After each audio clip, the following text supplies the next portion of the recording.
એટલે કશી નહીં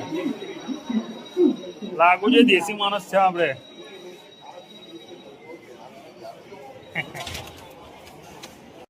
तो गाइस हमारी ट्रेन प्लेटफॉर्म 3 पे आने वाली थी, हमको मालूम नहीं था, हम 1 पे आ गए थे। अब हम वापस जाएंगे 3 पे, ठीक है। तो हमने सब कुछ कर लिया है, सीधा ट्रेन में बैठने की देरी है, सीधा उज्जैन उतरेंगे अब खा पी के। चलो भाई, आगे की चीज़ें बातें बताता हूँ, ठीक है भाई।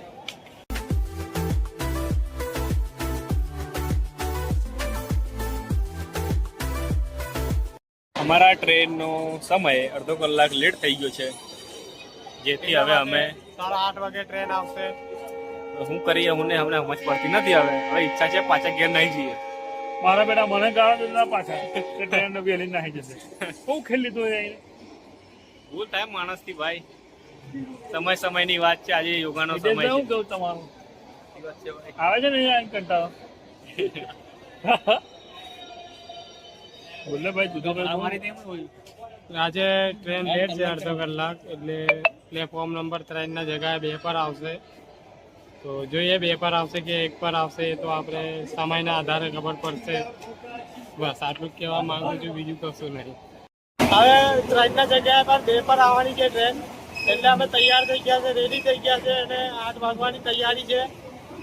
તો ટ્રેન में मिलते हैं, चलो।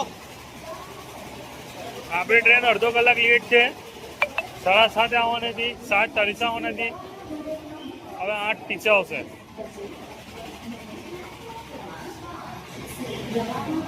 આરામ કરીશું કે બેસીશું? બેસીશું।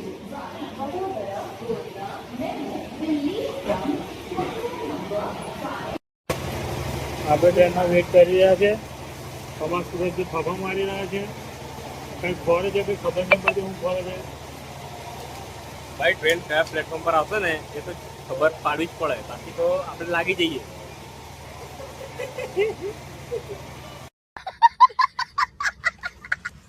એટલે વહેલું આવું જરૂરી છે કે હા, એટલે વહેલું આવી જવાનું, 1 કલાક વહેલું આવીને ફાફા મારી દેવા, આગળ પડે।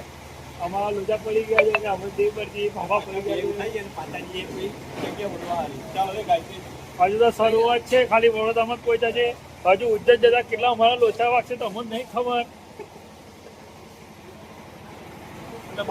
હિતેશ મેને તો એટલો આરામ જ કરવો છે।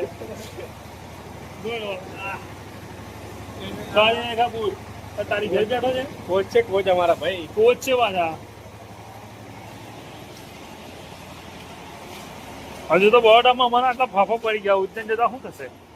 હા, લાલ લાલ થઈ જવાની છે। ઉજ્જૈન જવાની